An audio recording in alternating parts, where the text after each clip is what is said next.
Before I continue with the video, I really want to spend some time talking about Hiromi Tsuru. Hiromi Tsuru was a legendary voice actress in Japan, best known for her portrayal of Bulma, our Bulma from Dragon Ball. A quick notice to everyone, this is not a conversation about whether you prefer one voice over another. We are not comparing anything here at all, so please be respectful and just be respectful. Hiromi Tsuru passed away at the age of 57 after being found unresponsive in her car and later pronounced dead due to heart complications. It's a major loss for the voice acting community. In terms of her contribution to anime, I'm reading this and I'm just astounded every single time I read it. She voiced Bulma for over 31 years. Just let that sink in for a bit. She was there from day one. She was the third ever voice we heard in Dragon Ball after Joji Yanami, the narrator, and Masako Nozawa, who was Goku, the third being Hiromi Tsuru's Bulma. It greatly saddens me because she voiced two characters I admired from two of my most beloved series. She was our Bulma. And for me, she also voiced Yubel from Yu-Gi-Oh! GX, who is arguably one of the best characters out of Yu-Gi-Oh! GX, out of Yu-Gi-Oh! In my opinion. Various tributes from notable figures across the globe, be it from Japan or America or somewhere else, have poured in after this tragic loss. Toyotaro, who writes the Dragon Ball Super manga, said how he can't visualize any other voice for Bulma when he's drawing her. Monica Real, the English voice actress for Bulma, spoke about how even though she never met, she felt connected and appreciates how much Hiromi Tsuru has done for the character that is Bulma, how much she's done for anime in general. There are few times that you can legitimately say and use the words icon and legend, but she is exactly that and she warrants such praise. She was a trailblazer and captured Bulma to a T. She captured Yubel's paradoxical hate and infatuation with Judai in Yu-Gi-Oh! GX so well. She did this for almost 4 decades. That's how long she's been in the business for. I want to express and give my most sincere condolences to her family, friends and colleagues. Nobody deserves to go through such tragedies without an option for support. So if there's anyone you think is hurting inside or out, talk to them, hug them, cherish them. The best way that I can pay tribute to this phenomenal voice actress is to provide you with the best video about her most famous role, and that's Bulma. So please enjoy 7 facts about Bulma from Dragon Ball.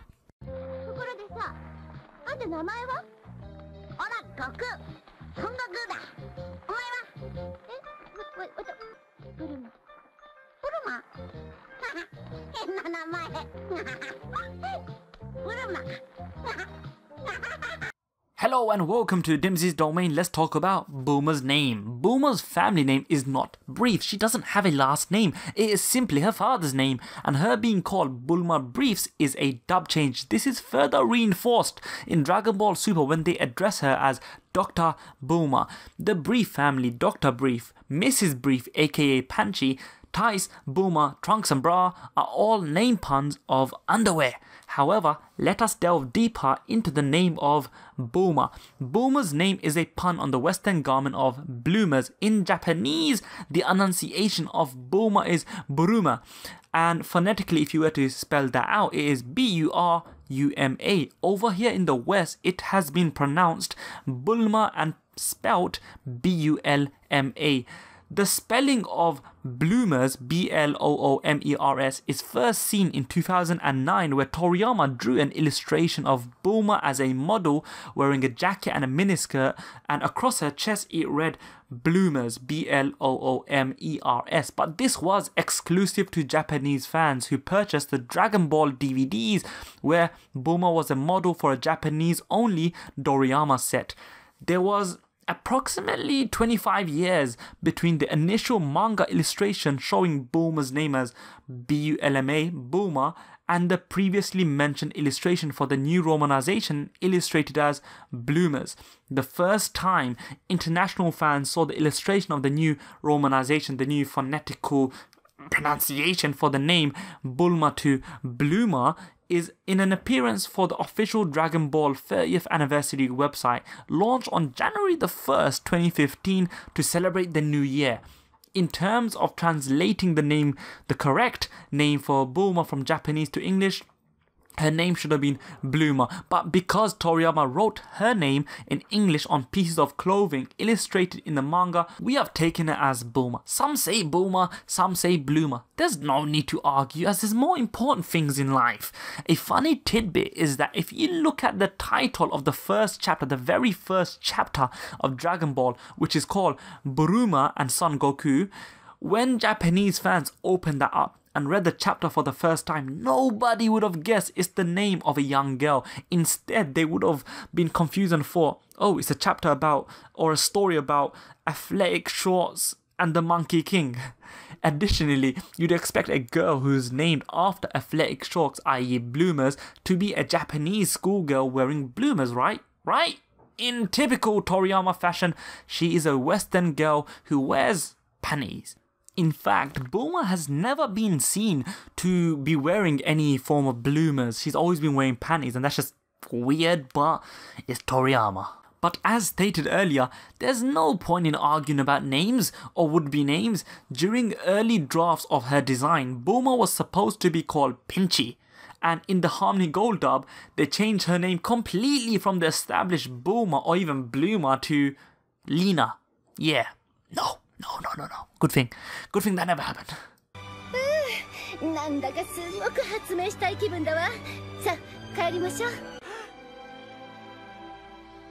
Food. Everyone loves food. Bulma has been turned into food multiple times. Well, twice.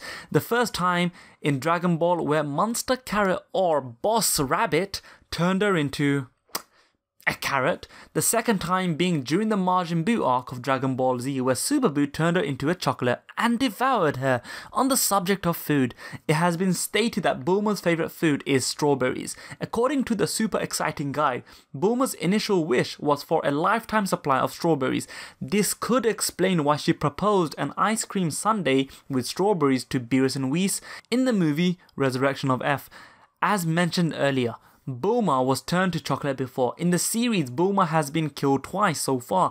Once in Dragon Ball Z and again in Dragon Ball Super in the Future Trunks timeline, where she was killed off by Goku Black. I will be discussing and dissecting later on how sacred the bond between Goku and Bulma is and how well they bounce off each other and just work together. This death in the Future Trunks timeline is so heart-wrenching. It's heart-wrenching for two reasons. The first being Trunks witnessed his mother being slaughtered right in front of his eyes when he has already been through so much. The second being the last face that Bulma saw was Goku, if she wasn't staring at Trunks the whole time, but you'd assume that is the last face. This makes it so ironic seeing her first and closest friend's image and body being used for such heinous acts, which includes murdering her, which makes the whole ordeal all the more tragic.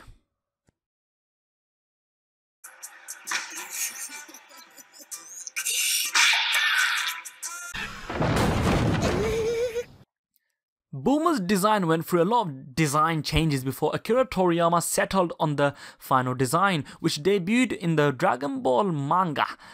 She was originally designed to look like a Western cowgirl, as she is depicted with a large cowboy hat, curly blonde hair, cowboy boots and a 6-shooter pistol on her hip. The next design is more modern but plain, as she has a ponytail, skirt, boots and a pistol in her right hand. The final iteration for the design of Bulma has a Western appearance and bright blue eyes. She is the product of the trendiest mid-1980s American fashion. What makes it more interesting is that Akira Toriyama said that his wife Mikami Nachi helps him design the women in his manga, the females in his manga. I can assume that Bulma's design was aided by his wife. As guys probably will tell you, shopping for women is quite difficult. Therefore, designing a female character to epitomize the trendiest female fashion of the 80s is best aided by none other than a female. Also, his wife was a former mangaka. One example is that if you look at how Bulma's hair is and how it's tied up in a ponytail with a massive bow on the back, it's quite genius. Why, you ask? Well, Toriyama has never shied away from being inspired by other forms of media. And during the 1980s, having a oversized bow was a massive fashion trend. This became popular due to Madonna, who wore a big bow in her Lucky Star music video for the album Like a Virgin in 1984. Bulma's fringe is also very poofy and comes out a bit, and overall her design is inspired from the fashion trends that were popular or the go-to trends during 1984 to 1987. On the subject regarding hair, Bulma debuted in the original manga of Chapter 1 with teal blue hair and eyes. However, in Chapter 3 of the manga, Bulma's hair was changed to purple and Toriyama stuck to purple for the rest of the series. But in the anime, she debuts with blue hair and it remains blue forever. Although she is shown with blonde hair in a power level list in Weekly Jump, Super Saiyan Bloomers? Yeah, I think that's a bit of a blooper. It is quite well known that Bulma has showcased many looks throughout the franchise. Currently, she has showcased 18 different hairstyles and various outfits throughout Dragon Ball all the way to Super. She is a rich girl after all, and of course she's going to treat herself every so often. Well, very often. Why is this important? Why is Bulma's design significant at all? The answer is very simple. And the answer, ladies and gentlemen, is Goku. What? Goku. Bulma contrasts with Goku. From a design perspective, Bulma is always changing her outfits. She has bright hair, she has bright eyes. Whereas Goku has black hair, black eyes, wears the same traditional Chinese clothes day in, day out. He is a very simple-minded and simple-mannered boy.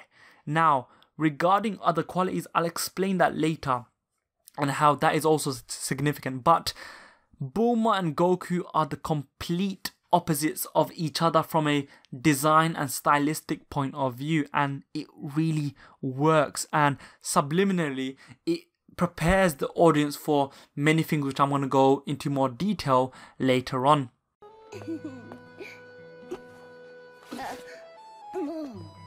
Bulma is the most recurring female character in Dragon Ball, so it would come as no surprise that she's been put in harm's way many a time, sometimes even aiding said evildoers to carry out their harmful ways against our heroes. Confused? Well, the brain can sometimes get confused. Bulma has had her mind and body controlled numerous times throughout the franchise. The first being in the Dragon Ball Z movie Lord Slag, whereby her mind was read without her permission. The next occurring during the Planet Namek arc, whereby her body was hijacked by Captain Ginyu. Bulma is one of the few people that we know who can say that she's experienced living life as a bloody alien frog. Her mind was taken control again during the Garlic Jr. saga in Dragon Ball Z as she succumbed to the influence of the Black Water Mist. Finally, she was infected by the parasite baby during Dragon Ball GT. Now, 3 of those which I mentioned earlier was, dare I say, non-canon. However, it does something to enforce a fact that we Dragon Ball fans have known for a long time. Bulma's smart. She is very smart, and if she is your enemy, you're in a bit of a pickle. I will discuss this later on, how much of a genius she is and how important and how helpful she is relative to everyone else in the series later on, or past, present, whatever. But her mind is powerful and precious. Unfortunately, is kind of susceptible to being influenced. During Dragon Ball and early portions of Z, we saw examples of how susceptible Bulma's mind is to being somewhat tainted. During Dragon Ball, her heart and mind was set on finding herself a partner. Even in Z, she gets infatuated by good looks, as her initial impression of Zarbon during the Planet Namek saga. This is certainly down to maturity levels, but now as a mother and a seasoned veteran of Dragon Ball, she's stronger, more firm and logical in her decision making.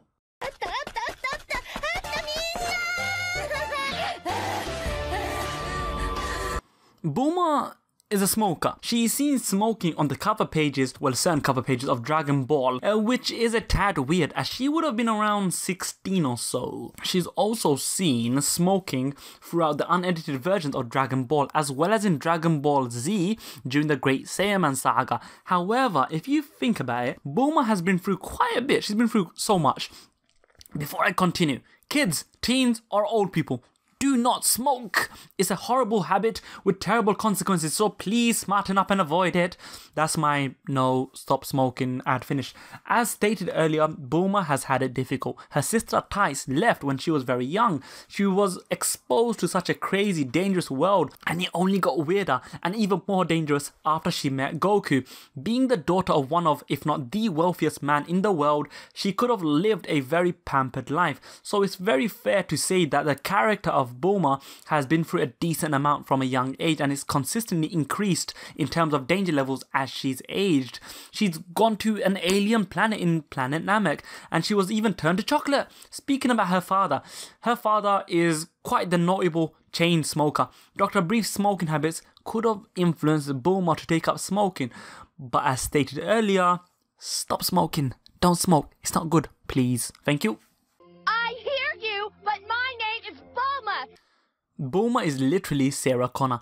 In the Androids arc, it's obviously inspired from the hit movie Terminator, which came out in 1984, where we saw machines rebel and take control, creating chaos and anarchy for humanity. During the Namek arc, Bulma is seen wearing the same outfit as Ripley from Alien, which came out in 1979. That was played by Sigourney Weaver, I believe. Yeah, how fitting, because this was truly an arc which had space exploration and an alien-themed arc. You're going to another planet. Bulma is the one who created the time machine, so her son of the future can return to the past. However, in doing so, she unwittingly provided Cell with a vehicle to travel to the past. If you consider Dragon Ball GT, Bulma is pretty much the sole reason for the Shadow Dragons, as she was the inventor of the Dragon Radar, which allowed wishes to be made to Shenron at an alarming and excessive frequent rate. Oh, and since I can't be bothered to make this a top 8 facts video, here's fact number 6.5. Bulma is the heiress, as stated earlier, to the wealthiest man or company in the world, so she should have had a very pampered life. Although she's very courageous, she's still very, very vain, as seen in the Battle of Gods movie, whereby she lied about her age. She said she was 38. At the start of Dragon Ball, which started in age 749, she was 16 years old. Battle of Gods occurs around age 778, so if you do a bit of maths, she should be around 45-ish. So she's a bit vain, but she's our little hero, so we can forgive her on that regard.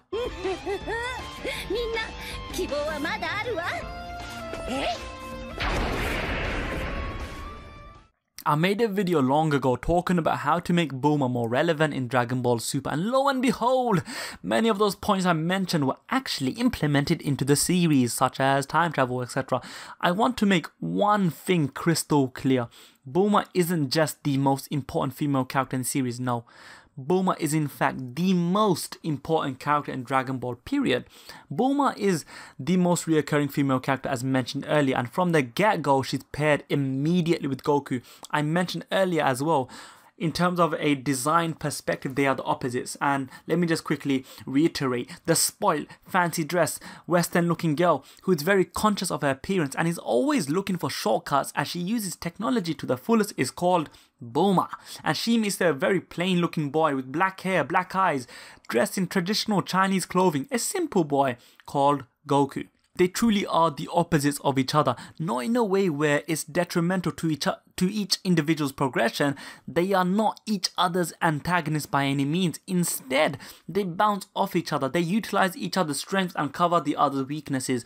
They truly are the ultimate and the first ultimate tag team. Yes, Goku is the protagonist of the series, but Bulma is the vehicle to which he is able to accomplish many of his goals. How, you may ask? Well, let me give you a quick snapshot at how Bulma has been so vital and important to the fighters in Dragon Ball.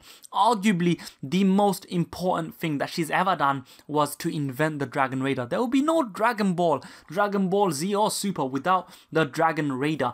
The instrument was used to locate the MacGuffins of the series, the Dragon Balls. She was the reason Yamcha stopped the assault on Hungry Goku. She inspired, she helped Goku escape from Pirate Cave in Dragon Ball. She was used to be the deal maker in many instances, albeit they were usually for fan service or comedic moments regarding Master Roshi or Elder Kai. She still was very useful. She reprogrammed the Scouter. She figured out and piloted the ship to go to planet Namek. She, alongside her father, deactivated the bomb in Android 16. She also invented the remote control to destroy and deactivate Android 18, which Krillin fluffed. She created the damn time machine. Bulma. Also, this may be her second most important achievement. She tamed the savage Prince of All Saiyans Vegeta. She started the journey to make him somewhat hospitable. After her major achievement of taming the prince, she gave birth to the hero of tomorrow, Future Trunks. Yeah, she figured out all of these things, but remember also when she was an infant, she piloted Jaco's spaceship all those many years ago. Okay, Dimsy, we get it. She's a genius. Shut up. We get it. But what I want you all to understand is this. The events surrounding or directly relating to these achievements are crucial for the rest of the cast. She saved Goku by providing the cure of the heart virus. She's literally the beating heart of the Dragon Ball cast. It doesn't stop there. She reinvents the time machine in modern times in Dragon Ball Super, aided by her future self's notes. She invents the Super Dragon Ball Raider. I want to leave this as the final and notable invention where it all began, the Dragon Bloody Raider. In Dragon Ball Super, the Raider is upscaled to the multi-universal scale. I want everyone to ponder how crucial her role has been in Dragon Ball. The respect she commands from her peers and family is arguably the highest. She is the only one in Dragon Ball who refers to Goku in the Japanese dub as Son-kun, which is a form of endearment. She considers Goku as her little brother, as her first friend. Just look at the ending sequence of Dragon Ball Super, well, one of them, to refresh your memories. In Boogie Back, actually in most of them, she is the first one to stand by Goku to represent her being the second character that was introduced to us after Goku.